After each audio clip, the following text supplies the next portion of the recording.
Good morning, friends. This is your old girl, Melanie Rose, here to share your daily aspects. Today is Tuesday, December 21st, 2021. Welcome to the Winter Solstice, friends. This is the first of the 3 shortest days and longest nights of the year. This is the reason for the Festival of Lights. The fact that we spend extra time and energy to keep things merry and bright at this time of year has everything to do with the extended periods of darkness that center on this day, the midpoint to the nighttime half of the year. This holiday is a time traditionally given to remembering the facets of our lives and cycles that are often hidden, shadowy, or otherwise leave us operating in the dark. If you live in a temperate zone, you'll have noticed that the trees are mostly bare and many of our flowers and plants either died or have gone to sleep for the winter. Out in the wild, the bears and other hibernating creatures are asleep in their dens right now. And migratory birds are well and gone, and those birds that don't migrate, like cardinals and blue jays, are especially visible to us.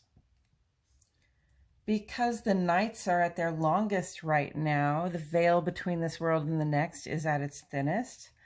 Our intuitive or psychic abilities are in full swing at this time as we connect with people outside of our regular day-to-day routine, and we are processing a lot more energetic information than usual. Remember to lean on your intuitive practices at this time to help you move through the information with hopefully a little bit less confusion. And for all of these reasons, we turn at this time to honoring those divine feminine figures that represent the darkness, the void out of which all life springs and to where all life seems eventually to fall. Persephone is one excellent personification of the cycles of death and rebirth made evident in the solar cycle of the year, but there are many, each arising from a different time and place. Hecate, Inanna, Nyx, Durga, Ocean, Maria, the list goes on. It is appropriate when exploring the depths of this season to connect with a figure like one of these. One that speaks to us on a cultural, spiritual, and symbolic level, and gives us access to the bigger story being told here about how, even here at the extreme nighttime part of the year, we can have faith that there are brighter times ahead. The sun begins today in Sagittarius, making ingress to Capricorn this morning. This represents a shift in our outer lives, work, social, and civic, from mutable fire to cardinal air. No, not mutable fire to cardinal air, mutable fire to cardinal earth. From the yearning for adventure and fresh knowing to the assessing our goals and putting in the work. We'll discuss Sun and Capricorn a little further down on the page today as it comes up. The moon begins in Cancer today, making ingress to Leo this afternoon. This represents a shift in our inner lives that is emotional and domestic, from cardinal water to fixed fire. Or in other words, from taking care of ourselves and those who are close to us to just taking care of business. Forgive me for stumbling over my words. There's a loud truck rolling by outside and I felt like I couldn't pay attention, but I'm back with you now. The waning gibbous phase energy of this moon invites us to make an assessment regarding how things have gone for us since the last new moon and to begin to weigh out what you wouldn't like to do the next time around. Our opportunity to separate the things that serve from those that no longer do is coming up this Sunday with the 3rd quarter moon in Libra. Okay, let's take a look at these planets and aspects before we get into the interpretations. I've prepared a legend of the symbols we'll be looking at today so that we can start with an idea of some of the energies that are in play.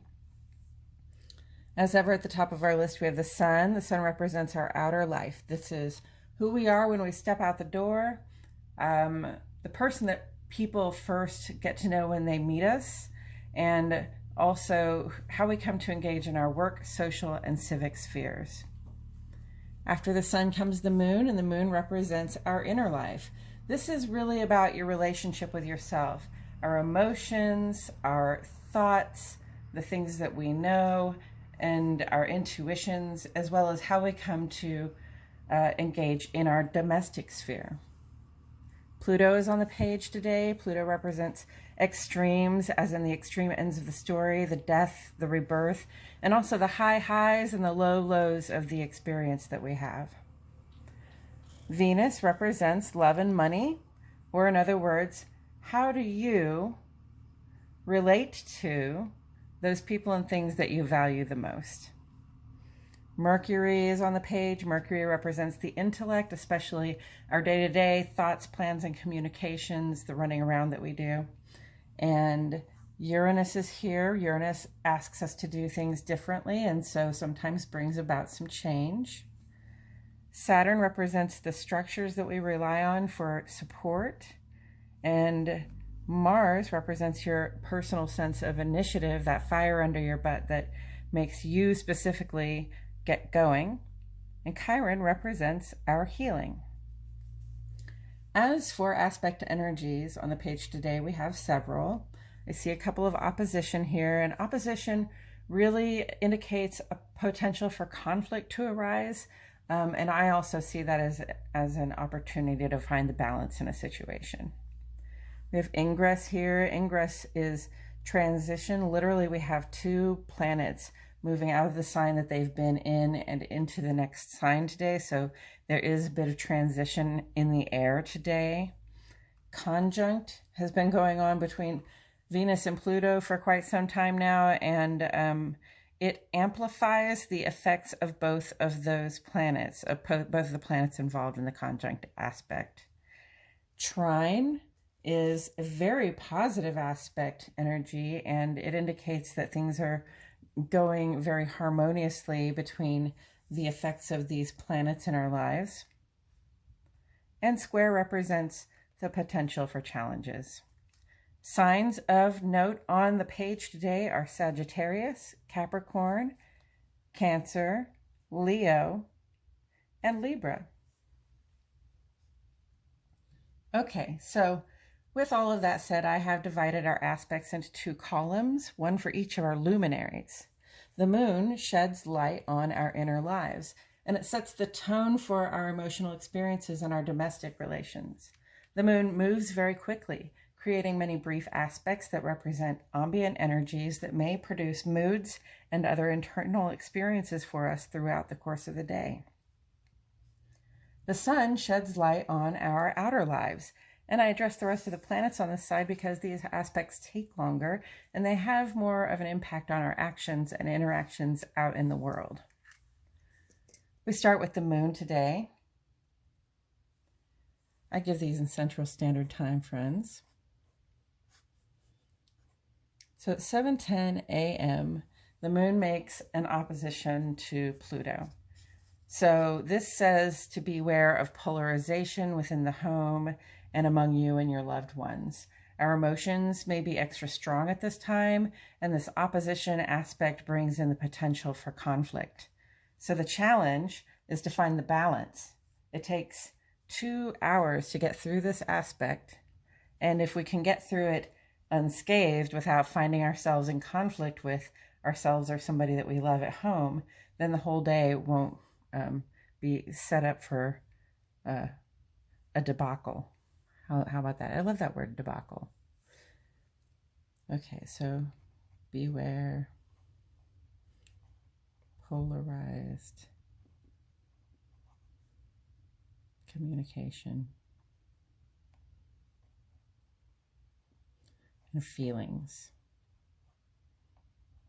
Sometimes, you get to talking with somebody, even somebody that you care very much for, and you just find that you're not in a place where you're going to come to an agreement with that person, and maybe you're getting more and more annoyed because they, you trust them and yet they don't seem to understand. And that's the time usually when, like, you care about this person, there's a reason that you do trust them, so you really just kind of have to bring the conversation to an end and say, let's put a pin in this and come back to it another time when the conversing can go better. And then at 8:44 a.m., the moon makes a conjunct with Venus. Now, this is a void of course moon, So that means that it's making its last aspect in the sign of Cancer, and then after that it's going to go into Leo. And the moon in aspect with Venus can make a person feel desperate for attention. If we follow our urges at this time, though, we may wind up lowering our standards, or worse yet, manipulating someone else out of their consent. This is another 2-hour aspect. And again, if we manage not to do anything drastic, we don't have to take this aspect into the rest of the day with us. So I say, when you're desperate for attention,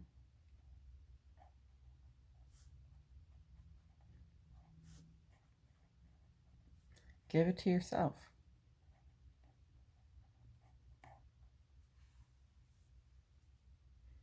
Because when we want attention, another thing that we want to be doing is to be giving attention. It's a sharing, it's an energy exchange.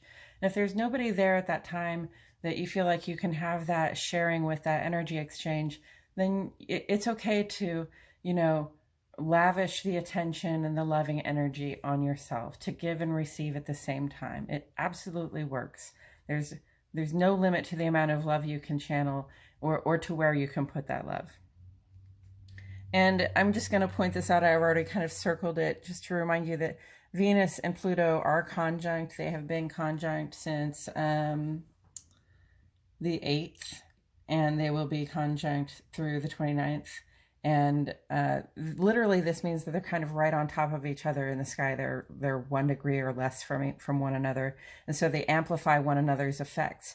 So that's the love and give and take amplified. And also the extremes, the high highs and the low lows, are amplified at this time. So the advice that goes for Venus conjunct Pluto goes for these sort of double moon aspects where, these two are in the same place. So of course the moon is making aspects with them. And we've seen this happen several times since Pluto and Venus have been conjunct together, where the moon is making a square aspect with each of them, or a sextile aspect with each of them, both within a couple of hours of each other. So let's go ahead and talk about Venus conjunct Pluto really quick. We have talked about it a lot, but it goes through the 29th, of this month. And this is a time where we do have increased desire for attention, especially affection. We also have an increased ability to pull people into us, increased magnetism and attractiveness. So, we have to remember that we can't be leaning on any of our old manipulative habits for drawing attention, because manipulation won't work in this situation. It will backfire on us. We have to give our love and we have to give our attention and affection without any sort of expectations or reservations or, unreasonable conditions or demands. So this is the thing we've been dealing with for a couple of weeks and will be dealing with for a week yet. And here we are today.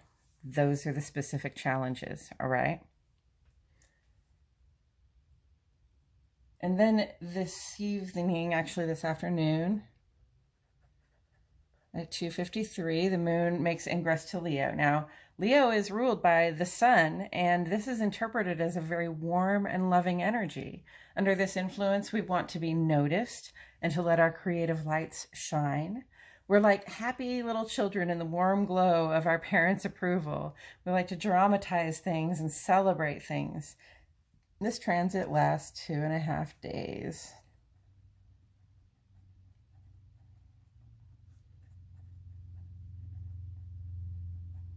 Warm and loving.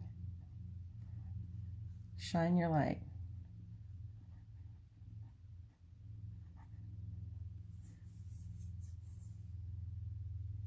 So today's lunar energy signature makes me think that we can make it to this very happy and positive place.